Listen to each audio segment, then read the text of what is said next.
We've got a really exciting panel today talking about, as Colin said, buying legal tech, lessons learned, including some lessons learned the hard way so that hopefully you don't have to. And we've got a great group of people. So I'm going to sort of give a brief introduction to me and Brightflag, and then we're going to leave Brightflag behind, and we're going to introduce the panel and talk about our topic today.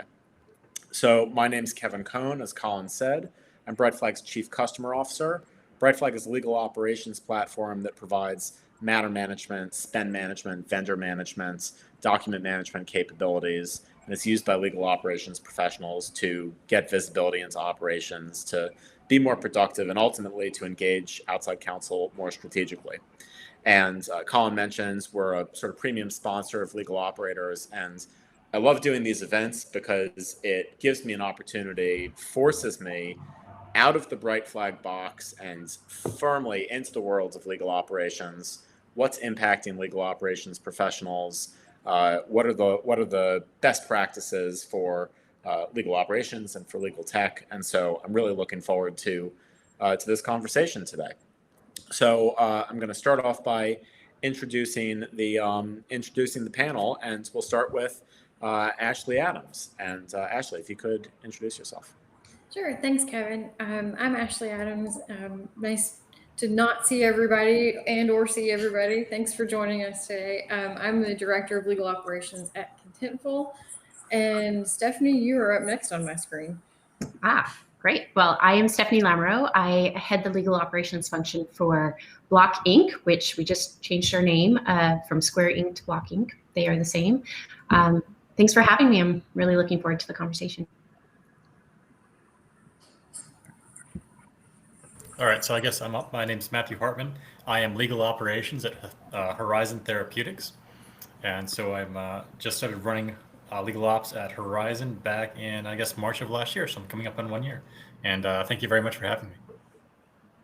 Great. Thanks everyone for joining. And Matthew, congrats on your 1 year anniversary in legal ops at Horizon. I actually didn't know that.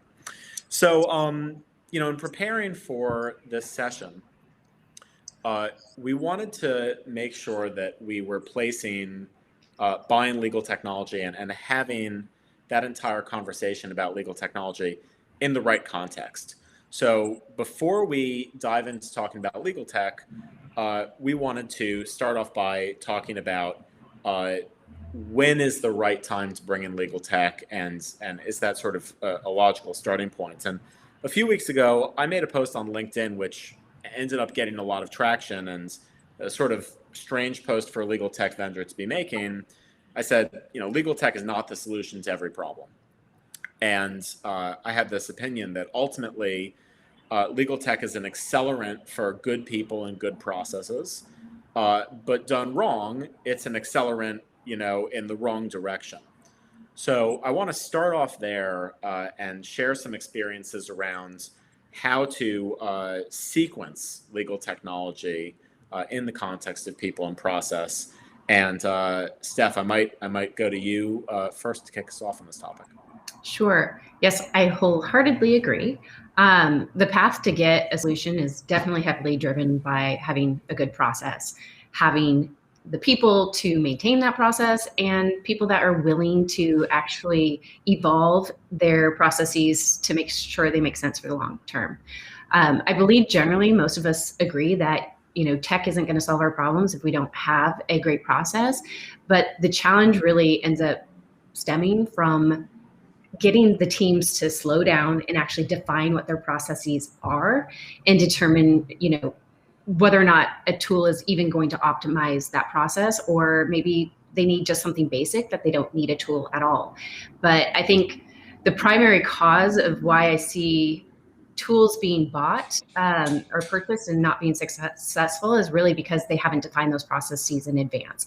And then they're trying to do it at the same time as an implementation where they, not only does that delay your implementation out for a longer period of time, but I think it creates other challenges as well in terms of adoption. So I would say for the sequencing, I really working with the teams to make sure that they are defining their processes, that they even know what they're, a lot of times people tell me, oh, we don't have a process. which isn't necessarily true. They may have a process, it just may not be documented or defined. And so getting them to sit down and actually define what that looks like, including trigger points for different decisions that may be made along the path, and putting kind of that into a visual so they can see what that looks like and can iterate on it. For the most part, I don't think that, I also, if you jump into determining, okay, we're going to get a solution before you've defined those processes, the teams tend to feel like, oh, I want this to happen. And they don't understand that usually for this to happen or that magic to happen, you need some sort of logic to drive that. And so, yeah, the processes, the people, processes to define, people to actually maintain, recognizing also that that's not just during the implementation, but how are you going to staff it post implementation, and making sure that you have those people dialed in for that, and establishing kind of those champions early on to do so. Yeah. So, Ashley, one thing that you didn't mention, I think, in your intro is you're the first legal ops hire at Contentful, right? You're originating the function. So, you have prior experience in legal ops, you have prior experience with legal tech. And I'm sure as you went through the interview process and you were asked about your sort of 30, 60, 90 plan, there was a focus on tech. How did you sort of think about this prioritization? How did you think about getting up to speed, creating the function, and finding the right time to start applying tech to the problems? I think for me, it kind of goes back to what Stephanie said. I'm in a very foundational building kind of mode currently. And it's really taking a look at our processes, taking a look at our people. And that's not necessarily the people that sit in legal, but that's also upstream from legal and downstream from legal.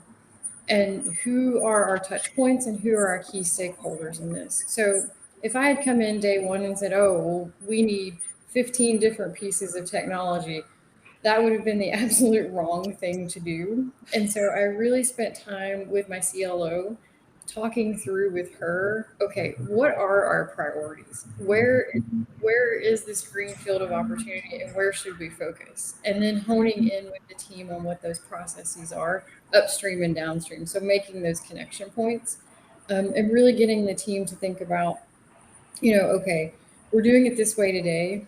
Can we automate a little bit of it by changing how we do it, whether that's upstream or downstream? And then looking at where now I'm a little bit further in, I'm almost a year into the role, where technology fits into that whole roadmap of process, people, and the technology piece of it.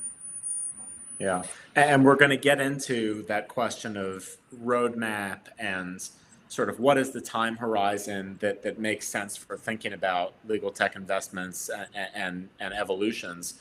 Before we do, Matthew, one thing that Ashley just said sort of resonated with me, which is aligning with her chief legal officer on the priorities and understanding where technology might play a role. And it reminds me of the sort of observation that we had at Brightflag a few weeks ago. We have this podcast where we interview legal operations professionals, and one of the things that's come up in every single episode so far is alignment between the head of legal operations and the general counsel or chief legal officer is paramount, right? Mm-hmm. And so here's my question for you.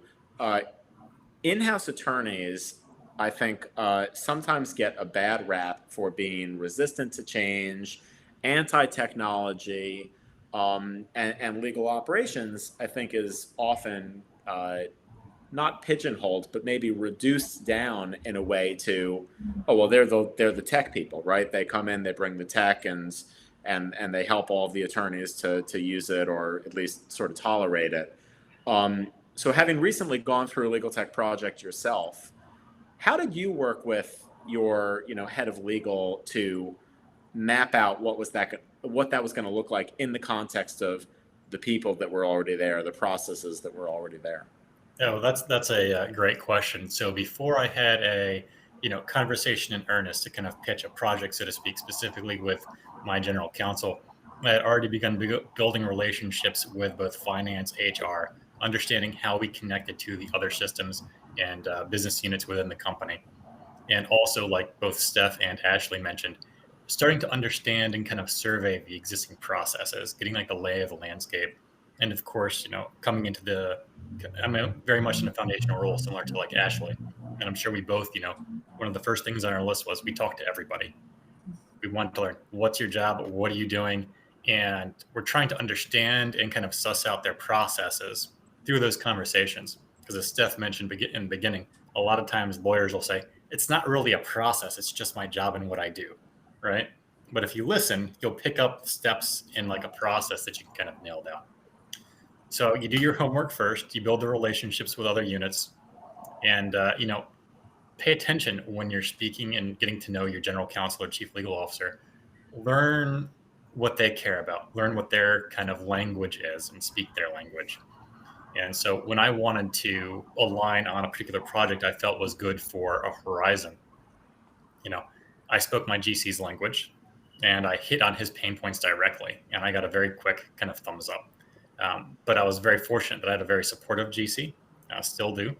And the question coming to me in legal operations is often, okay, you've seen what's going on here. What do you think we should do next, and why? And so that puts me in a very good position where I'm not really fighting an uphill battle when I'm coming forward with something to propose. I'm very fortunate for that. So each of you so far have either used the word plan or planning explicitly, or you've alluded to it. And so I want to sort of transition into the topic of how you think about developing plans for legal tech, how you think about executing those plans, the sort of cadence of planning. And so, Steph, I might go back to you because you're in a more established legal ops function, and so you're evaluating new legal tech. You're also evaluating sort of like upgraded legal tech, potentially removing pieces altogether because they didn't work. I don't know actually. What's your process for building and maintaining a legal tech roadmap, and what's the time horizon for that? Yeah, I would say my tech roadmap is kind of a living, breathing organism in itself, right? We try to map out for kind of an 18-month time period. And within that 18 months, it's kind of what we've committed to in terms of, resourcing and budgeting. But separately, I keep it kind of a 3-year plan just behind the scenes of just anticipated like systems that, as the business grows, what do I see coming down the pike as possibly being a need? And I start peppering those ideas with, stakeholders that may be interested in that specific tech, so that I'm educating them early about that. In terms of the cadence, because it is kind of a living, breathing thing, and because our business moves so fast, I am often having to shift a little bit and reprioritize. But for Square, we do OKRs, and so my team, I kind of translate that roadmap into what our OKRs will be, and I tend to do the OKRs for the year versus just the quarter, and then break it down into digestible kind of deliverables for each of those quarters, because most evaluations, implementations, whatnot, they're going to span much longer than just one quarter. For the most part, we don't shift too much. I think we have a pretty dialed in process of evaluating what is going to be our immediate need. But the 18 months is really kind of the cadence of how far out we go in terms of really starting to communicate with business partners. Yeah. Now, so again, a bit of a juxtaposition here between, your operation at Block and Ashley and Matthew's experiences at Contentful and Horizon in terms of the age of the legal operations function. So Ashley and Matthew, I have a sort of like almost the opposite question for you, which is you both talked about the importance when starting your new positions of meeting everybody, asking lots of questions, understanding the problems. And Steph has just talked about taking the long view with good reason for what that legal tech roadmap is going to look like. Has either of you had the feeling, either in your current position or in a previous position, that maybe time wasn't your friend and you waited too long?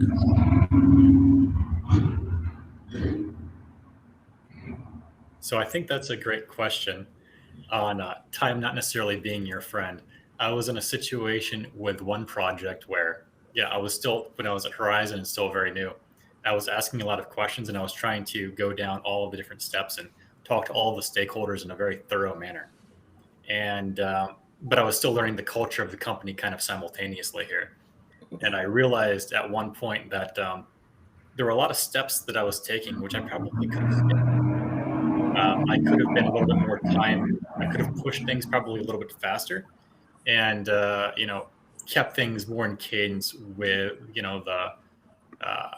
the company's time, I guess I'm trying to say time frame, timetable, but kind of like the company's kind of like an organism, right? People have capacity to assist with projects that changes over time during the course of the year. And I hit my timing off for a busy period over at Horizon. And so while I was trying to do some of the project initiatives I had, I hit a point of time where I was beginning to execute and no one had time. And it just delayed things by like months. So in retrospect, when I was looking back on it, I didn't fully appreciate when that busy time was hitting. And I could have been, if I had taken that into account, I would have realized, my time window was a little shorter and I should have adjusted my plans sooner. Ashley, how about you? About a year in as well, or 18 months? Yeah, it'll be a year next month. It'll be a year next month. All right. It's funny, I was actually interviewing, last year at this time for the role. And, when I came into the position, there were some, we were a small legal team, but there was people already trying to tackle some very operational type things. And some of it was a little bit further down the road than others. And so one project in particular, it's very critical to us, which was creating like a legal help desk, a way for us to, get some form of ticketing system in place. And they were somewhat far down the road in that, but I basically had to hit pause on it because we were going down a road that probably wasn't going to lead to anything very fruitful at the end. And so we've since had to pivot, but it was something that was very important to my CLO, and not only to her, but to also our legal team. And so, it's been a little bit of a lesson learned with that and trying to reshift everybody's thinking on this particular project. And so we're going to launch a legal help desk very soon, but it's just taken a lot longer than I think folks had anticipated. And I've had to re-communicate some of those priorities and milestones to say, hey, we're pivoting because we're very dependent on others to execute this. It's not solely within our control.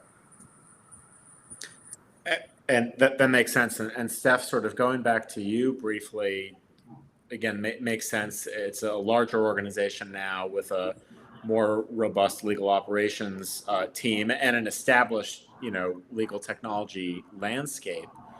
How has the way that you've approached building the roadmap and the time horizon changed throughout your tenure? Because obviously Block has grown quite a bit during that time.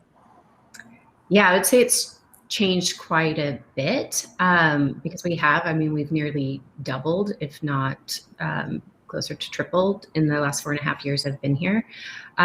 It's kind of a mixed bag in terms of the approach. I mean, it really kind of depends on the tool and what the reach of that tool is going to be. Is it just for one sub-team of legal? Is it the entire legal team? Is it enterprise-wide? That really kind of shifts how I approach it. If it's just one sub-team of legal, it's pretty easy, right? Like there's fewer people. They're usually the ones wanting it. So you already have the buy-in, you already have all of that. If it's enterprise-wide, then, building kind of the consensus with our biz tech team or our finance team or depending on the system, becomes a big part of it. So for e-billing platforms, for instance, thankfully I walked into Square, they already had an e-billing platform.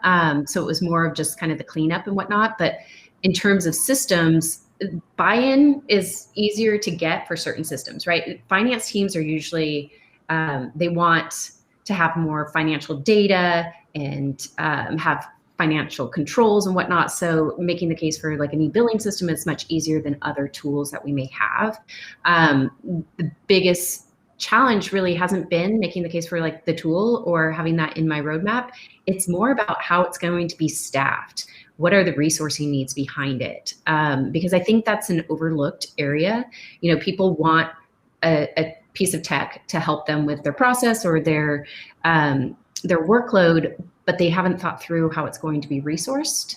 And that can be a large barrier. That also is why some of our systems end up being delayed, right? Is because if we haven't figured out that resourcing element, then it may need to be deprioritized until that piece is figured out and something else is going to take its spot.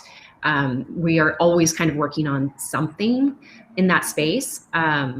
So yeah, the day-to-day administration of the system and as well as having kind of that implementation person as well is going to be a critical piece of that. Yeah. So in practical terms, what does that resourcing component mean? Does it mean that when you are putting together the legal tech roadmap, you're putting together alongside it a resourcing roadmap that says, look, we're going to have to fill these positions with these capabilities in order to be like, can you talk a little bit more about how those go hand in hand? I mean, I don't think it's even that robust. I mean, if it's additional headcount that we don't currently have, I do headcount planning for my legal department. So we have a process in terms of a template for a business justification that you have to fill out to help. And I do that well in advance, right? But sometimes it's working with other teams too. If it's a system that's going to be heavily used by other functions of the company, then I may have them pitch in also on at least paying for that resourcing need, which has been the case. For instance, with our CLM, we knew that once we rolled out certain phases, it was going to increase in volume. And so, another team of the company, I basically made the pitch to them like, hey, you're going to want more support once this launches. So help us fund this. And we were able to fund it through that. Generally, it's just making sure that it's having someone that can handle that day-to-day system governance and data controls. And if you have someone internally, then that makes it easy. But I don't think the process is that much. It's just, hey, we need a headcount that's going to be doing this. Whether it's a current employee or a brand new FTE is, kind of besides the point. But making the case of why you need someone, because the system isn't going to do everything just magically. You need someone if you want true benefits from the system, you need someone that's going to maintain it. And that really requires a headcount dedicated to it. If it's an enterprise tool, possibly multiple headcount. If it's a tool just for your legal team, probably minimum one, but maybe even multiple depending on, what the volume of the system is actually handling. Yeah, I couldn't agree more. I think one of my pet peeves with not just legal tech vendors, but tech vendors generally is, when you get that email from the salesperson or the SDR, and we'll talk about this a bit later on, and they say, look, this is so easy to use, or it's so simple, whatever, like it's basically going to run itself. As we talked about earlier, the tool is accelerating people in process, right? If there isn't people in process, then it's not going to really do anything good. Matthew, you talked about that process of building stakeholder consensus, and I think what Steph is saying kind of plays into a question of ownership, right? Ownership and driving the initiative, but eventually transitioning into ownership of maintaining the initiative, because again, none of these tools actually maintain themselves. Business priorities change, ways of working change, the tools have to change, the ways of using the tools have to change with them. To the extent that you've run into challenges building consensus for legal tech or getting clarity around ownership and responsibilities with legal tech, where has it come from for you, and how have you managed that resistance? So when it comes to, I've been very fortunate in that my resistance to the tech is usually pretty minimal. And the only time I really ran into resistance to bringing in tech was when there was a debate over whether we should go with a best in breed CLM or a bolt-on CLM that went with someone else's program that they were already using. And they were like, oh, this is convenient and we don't have to pay more money. And yeah, so that was the one piece of resistance. And that was really just about, having that well-defined problem statement that the CLM was trying to solve and, doing a fair analysis of what they were proposing and, what features we wanted to see in legal for that system. When it comes to the resourcing afterward, the maintaining, the key that I've found is, if you're getting legal tech and you can demonstrate a benefit to business functions beyond legal, that's a key benefit, because once you've done that, depending on how your company does it, that gives you higher visibility in the chain as to this project and who's benefiting. And if you've got that visibility, when you go to someone to kind of make that argument that, hey, I need, whether it's temporary support or FTE or whatever kind of resourcing you need, you could say, in order to keep this initiative moving, which has this visibility, I need someone to do, X, Y, and Z. And I think, that helps tremendously. One thing I think that some people forget is that you can't just turn a system on and expect it to run smoothly, especially if you want data out of it. Data, like people will do, and I've seen this with CLMs, people will get a CLM in place and then they'll have lawyers who are negotiating contracts trying to use that system and put documents in it. And then you come back and you want to run data analytics on turnaround times or volumes or what have you. And then you find out that none of the data has been put in properly. They're basically using it as document storage and maybe routing for signatures, right?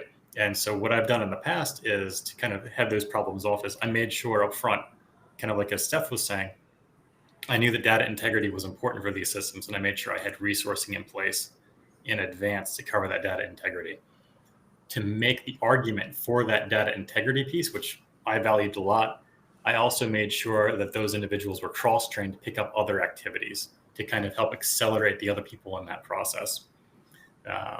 Just a simple example for people handling data integrity in a CLM, I also had them, doing data cleanup so that there was consistent formatting of the documents, and like they had like a quick little formatting checklist they would go through, and they would manage the signature process so that attorneys wouldn't have to chase down final executed copies and so forth. And that made that a lot more persuasive, even though a lot of what I wanted them working on was also that data integrity piece. Yeah, and I think what you're sort of highlighting there is that planning is not just a before legal tech thing. It's an after legal tech thing too, right? Because you implement the system and then you're stuck with it. I don't mean you're stuck with it like you can't get rid of it. I mean like it's there, right? You have to work your with processes are baked into it. You have to work with it. AJ or Ajay, I'm sorry, I don't know how to pronounce your name, asked a question here, and Ashley, I want to put it to you first. The question was, what were the critical pain points that led each of your organizations to roll out or to look for a legal tech solution? But I want to modify the question a little bit, if that's okay, because rather than talk about, CLM or e-billing or document management or a particular piece of legal tech, again, sort of taking it up to the thought process around how you identify needs and translate those into plans and then execute on those plans.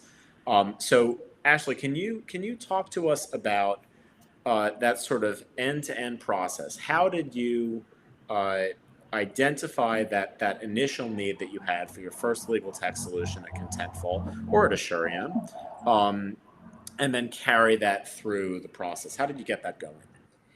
So in both instances, it's usually been out of some form of OKR-driven initiative, a strategic initiative, or it's an efficiency gain. That's generally been where we've started, both at Assurion and currently at Contentful. but it always comes back to the process and having a well-defined process. I've been asked many times over, and I've had very eager teams. Oh, let's just get this piece of technology. It will solve everything. My pain points are X, Y, and Z, and I can't handle this any longer. I'm doing it manually. And you'll pick up on those words when you start actively listening to folks, and you're having your listening tours and your conversations, but it's always been out of some form of efficiency gain. But it goes back to process. And I always drive people back to that problem statement, the process. What are you doing today? Let's get it documented, and let's look for the gaps in that process first. And then let's see if there's a technology that does exist. And then if we're driving towards a strategic initiative or an OKR, then let's really make sure that aligns to that versus let's just go buy a piece of technology. So let's expand that process. Let's, double click, so to speak. I'm sure that there are some other legal tech vendors on the webinar today, and you have almost certainly been the recipient of a certain email from Block/Square at some point in the past. And actually, this email, which I'm going to talk about in a minute, and I'll ask Steph to speak to as well, was sort of like the kernel for, it was the idea that became this webinar, which is that you need to have a structured process for buying legal tech. It's not just a question of, which vendor has the best product and how can I negotiate the price and then get it going. That is like the very end of the process. And what we've talked about so far is everything that sort of leads up to the point of saying, all right, we've got a business problem here that we think that we can solve using technology. Now let's start to build a business case around that and ultimately, buy and implement legal tech. So, Steph, you've got this very structured approach at Block, and I think that every corporate legal department and every legal tech vendor too, I think could learn from it. And I was going to share it on the screen, but when we tried doing that during the practice session, we got this ringing echo in our ears. So I'm just going to very quickly sort of read it out. And then Steph, I'd love to hear how you came to develop the process and how it actually works in practice. So it's a 10-step plan. And just to give you an idea of when vendors actually show up in this process, it's step 5. So there's a lot that happens, before legal tech even gets involved. So step 1, determine a challenge that we're trying to solve. Step 2, build out detailed requirements. Step 3, evaluate technology benchmarking metrics to identify vendors. Step 4, create a requirements questionnaire or an RFP. Step 5, share it and get the responses. Share it with vendors and get the responses. Step 6, evaluate, score responses, do a down selection. 7, see demos, evaluate them. Step 8, take 2 vendors, so a super short list, and do a really deep dive, including things like information security review. And then finally, step 9, select the vendor. Step 10, sign it and get going. So like when I saw this email for the very first time, quite a while ago, I thought, wow, this is a really robust, really structured process. And I thought to myself, I wonder what caused them to put it together. And I wonder how much they stick to it. And so those were really the first questions that I asked Steph when we first met. And Steph, I'd love it if you could sort of share how you think about this. Sure.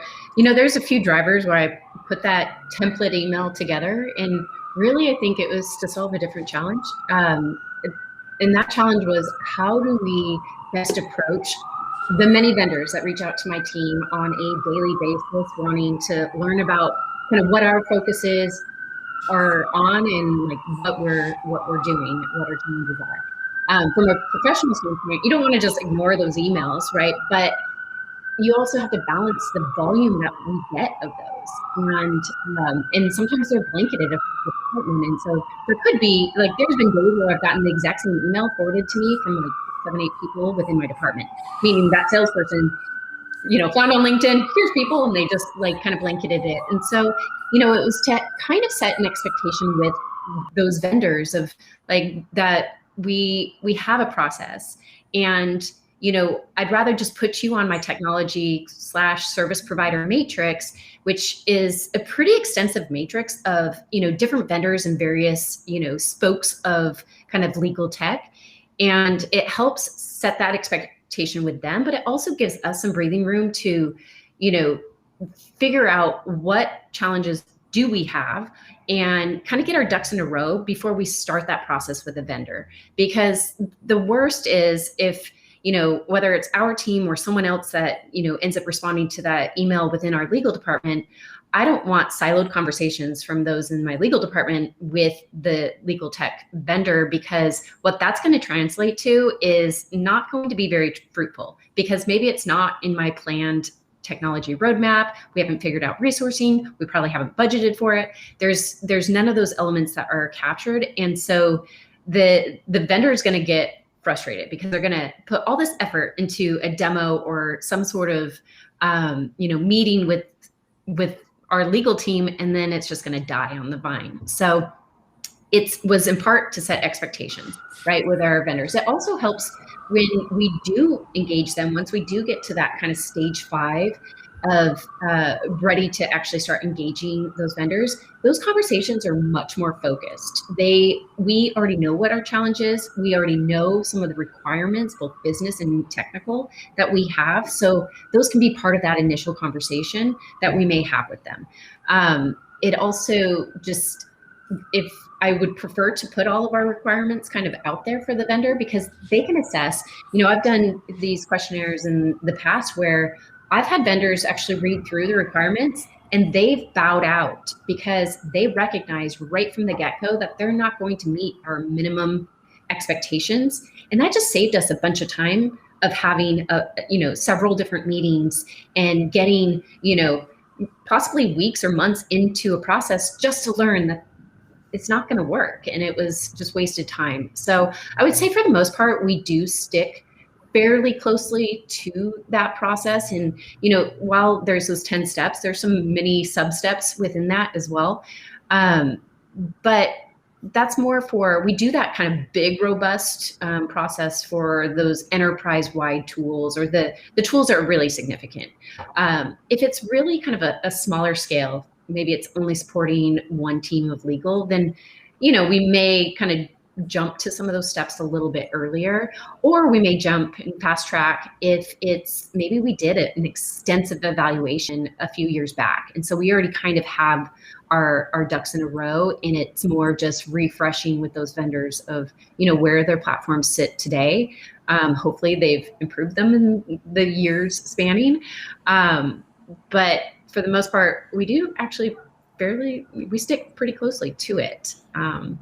So yeah, I think it helps us with our evaluations. Great. So Ashley,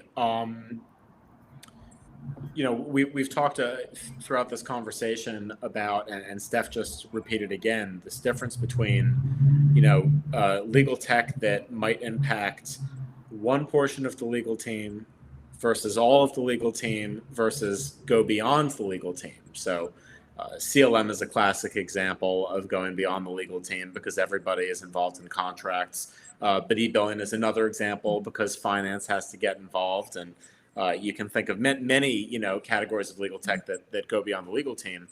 Tell us about your philosophy on gathering requirements across disparate stakeholder groups, how you balance those different needs, how you think about prioritizing, ease of administration for legal ops, as an example, versus ease of use for the attorneys or the non-administrative users.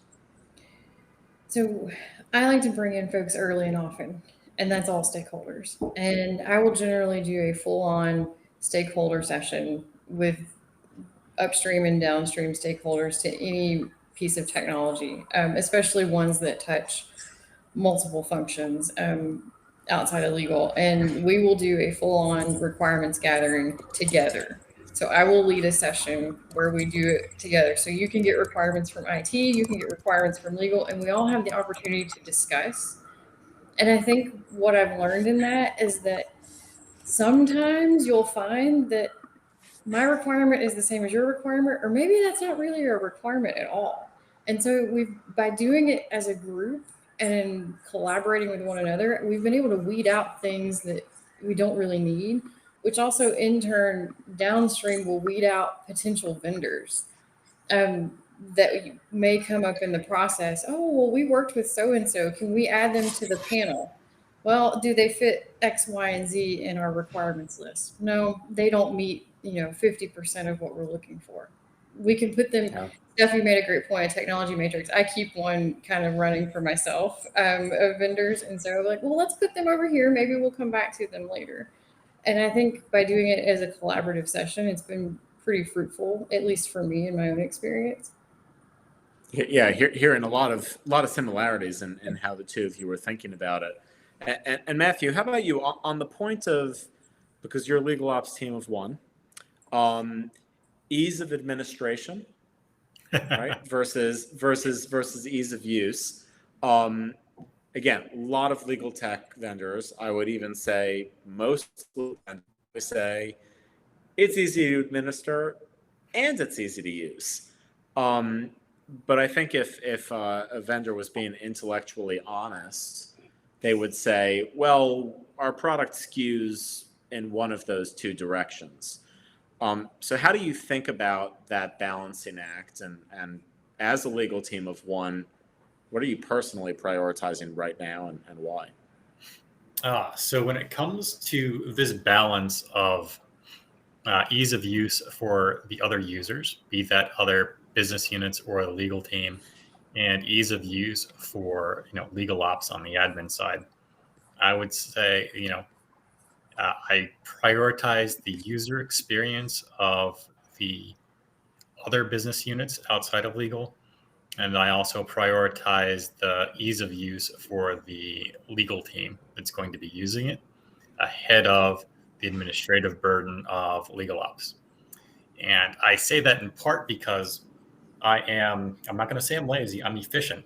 I like spending as little time as possible administering things. And I like finding products or ways of doing things that are low maintenance, as low maintenance as possible.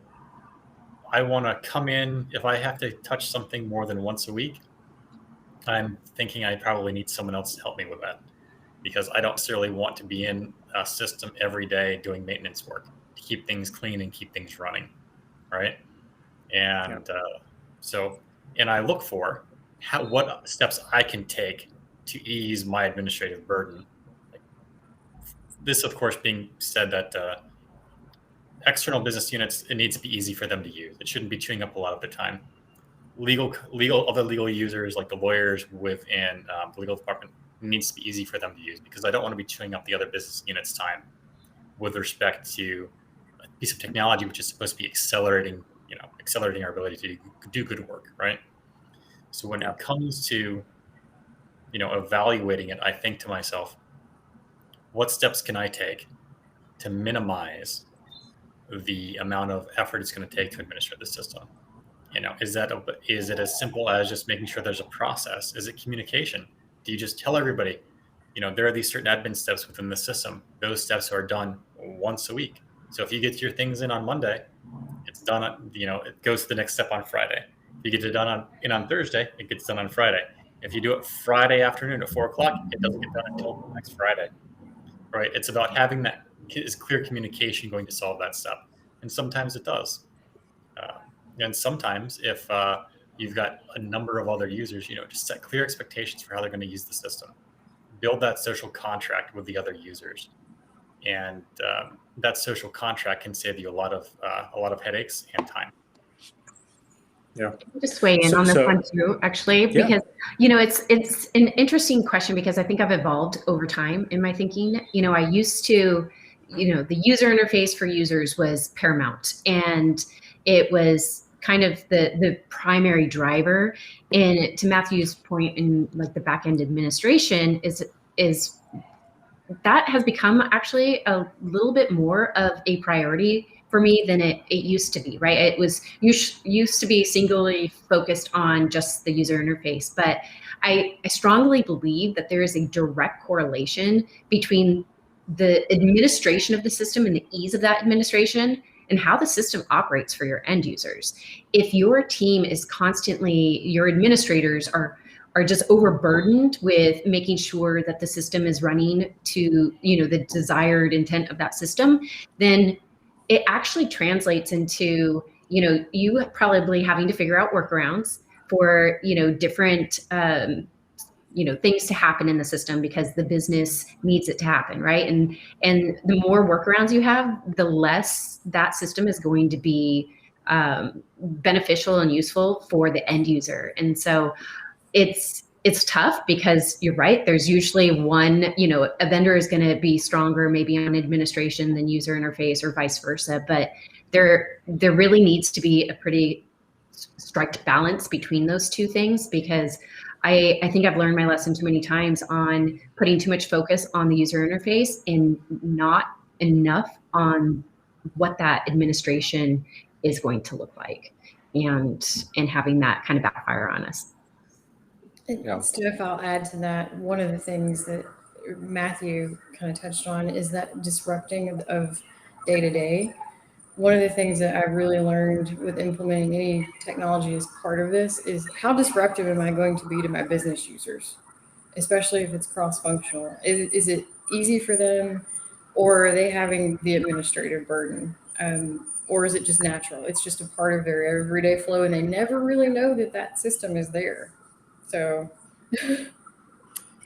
yeah, I can jump on with one last kind of comment. I think Stephanie's point is great because it also ties into that, I would guess, planning stuff that you do, which is what you said was understanding the resources needed for the project, and that administrative burden is really that resource support, right? And I think when you're doing that resource step, it really forces you to think about that administrative burden and helps you to prioritize, especially if you're in a constrained headcount environment. Yeah. Matthew, I have good news for you, bad news for you, and good news for you. The good news is we hear you loud and clear. The bad news is you're frozen. But the good news is you're frozen in a great state. Excellent. No, if it's a good angle, if you got my good side, then I'm happy with being frozen. He wasn't frozen on my end. No, he wasn't on mine either. It's just me. All Kevin, right, well, you're the problem child. I am always. That's what my parents always tell me. Well, look, one of my New Year's resolutions is to end meetings on time. And so I want to start to wrap us up here and make sure that we all have a few minutes before what is undoubtedly our next Zoom meeting. So one sort of lightning question and then a sort of closing question. Lightning round question. Stack rank these criteria for legal tech, if you would. Breadth of capabilities, ease of use, quality of customer service, price. And we'll leave security off because that's a non-negotiable, right? It has to be secure. So Ashley, how would you stack rank those criteria? For me, number one is quality of customer service. I have had some great products, but the support from the actual vendor has been terrible. And so, which is forced to switch in technology. So for me, quality of customer service. Second would probably be maybe ease of use, but also ease of administration, especially because I'm a two-man team. And so if it falls under our responsibility, then I want to make sure it's easy for us and whoever's using it. And then I would say the others just kind of fall into place after that. Got it. So quality of customer service, ease of use, and then breadth of capabilities and price kind of tied. Yeah. Matthew, how about you? Oh, maybe this is just maybe the years will harden me a bit, but I would say ease of use and then quality customer service. And I feel like breadth really gets into the question of, are you going for something that'll do a lot of things for you, or are you kind of going best in breed? And I think that's really kind of key. And I think when you've got a core anchor system, you want to go best in breed. And then if you've got a little add-on that's not quite as critical, you either tack it on to your best in breed system if it's got that capability. If it doesn't, then that's okay. And you just do something different. Steph, how about you? Yeah, I would agree. Ease of use is probably my first. Quality of customer service, breadth of capabilities, and pricing is usually last. I think people are sometimes surprised that like the breadth of capabilities would be kind of my number three. And the reason I place it there is really for the most part, what the business needs are the basics, right? Like they don't need all the bells and whistles. And if the system can't do kind of the core aspects of what the intended purpose of that system is really, really well, I kind of really don't care about the rest of your features or how it may, kind of separate you from your competitors. Customer service is really important to us because our business moves so quickly that we don't have time to wait multiple days for a vendor CS team to kind of get back to us on whatever our question, issue, whatnot is. The ease of use is my number one, really, because the less my team has to spend on actually training people and the less time the business needs to do the tasks they need to do in the platform, I think you'll just have higher adoption for that system. The ease of use, of course, for me also extends to the administration. The ease of administration is commingled with that ease of use. Yeah. So interesting what the three of you have said, sort of broadly in alignment. And it reminds me of two things that we tend to say quite a bit at Brightflag. Number one, usability eats features, right? Usability is always going to be more important, at least in our experience, than features. And number two, number two is this is a great lesson to me in how corporate legal departments need three things in order to be successful with change, right? The first is you need the internal motivation. You need the clarity of understanding the pain and where it sits in the grand scheme of priorities. We talked a lot about that through the sort of conversations we had about planning. And that comes from legal ops. It has to come from legal ops. It can't come from a vendor. And it can't come from tech. Number two, then you can layer great technology that's easy to use, that has fantastic customer service on as an accelerant to the right people, the right process, the right plan. But you also need a trusted guide, right? You don't want to be alone. You're going to buy the system. You're going to carefully vet it. But even when you have the administrator in place, that person's not going to know the software as well as the vendor, right? And so you need the vendor occasionally to provide that great support. And if when you need them, they're not there, that's super painful. All right, closing question. What's one thing that you know now about buying legal tech that you wish you knew when you were just getting started doing this? Steph, I think you may have been doing this the longest, I think. So I might go to you for the first answer here. Aside from you calling me old, I did not call you old.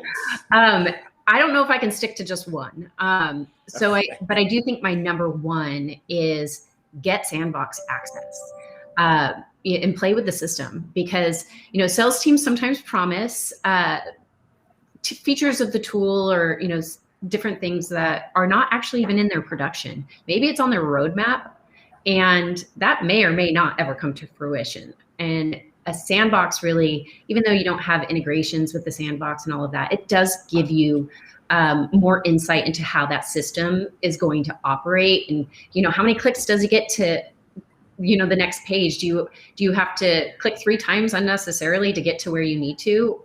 Those types of things are really start to become more evident in a sandbox. The other is when you start those conversations with the vendor, I require that they bring one of their engineering folks to the meeting. I want to be able to ask technical questions and be able to get a response that is truly how the system works on the back end. Usually my questions aren't about how it is on the front end. It's really how is it happening in the back end? How are things interlinking? So my second would be making sure that there is an engineer or a true product person present in those conversations. My third is I think I've learned my lessons with customizations. So I tend to be kind of pro-configuration and anti-customization. And the reason for that is, you know, early in my career, there were a few times where I customized the living daylights out of systems because I was like, this is going to meet all of our needs. This is going to be perfect.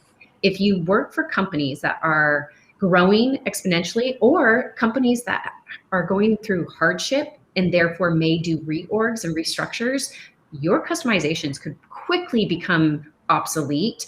And when I've done it in the past, I've not always had the budget to unravel those customizations. And then what do? I have to end up creating workarounds. And those workarounds become unsustainable over time. So I know that wasn't one, that's three, but those are really the three areas that I think are my biggest lessons I've learned. I'll take it. Matthew, how about you? Oh, I'll try and stick to one. Of course, know what you want, but also don't be afraid to grill the sales guy. The sales guy's job is to sell to you. Hit him with the questions. Make sure he's deferring to his engineering team appropriately. And if he ever says, "I'll get back to you," follow up, because if it's a feature they're weak on, they're going to hope you forget. And if it's important to you, you have the accountability to just drill, get a concrete answer. And if that concrete answer is material to you, threaten to put it in the contract to see how strong that answer really is. Yep. Ashley, I would say you're gonna go full bore, as aggressive as Matthew. I would say don't be afraid to run a pilot on the technology with a small group of folks. You know, like your super users or business folks that are really key and critical to the success of the technology. And then I would also say, don't be afraid to walk away if it's not working. You can't force it. And that's something that I learned pretty early on, that it's, you know, yeah, you're in this contract, but it's just not working. And, you know, everybody downstream and upstream hates it, and they hate you for it. Right? Yep. I echo that. So if I could summarize what I heard all of you say, you know, if I were a legal operations professional and I was looking to buy legal tech, and I say this as a legal tech vendor, two words, very powerful: show me. Right? Can you do this? Yeah, sure. Show me. Right? In my view, great legal tech vendors, the answer is always going to be absolutely. Click, click. Here it is. Right? So, look, we're at time. I've really enjoyed this. Steph, Ashley, Matthew, thank you so much for agreeing to participate. Steph, bonus points for saying block every time. You nailed it. I'm going to let your corporate. I don't know if I did. You said block /square, but I think you nailed it. I'll let your corporate comms team know. It's 2 thumbs up. For everyone who joined to attend and watch us and engage today, thank you so much. Hope you have a great rest of the day and rest of the week, and look forward to talking to you all soon. Take care, everyone. Thank you all. Everybody.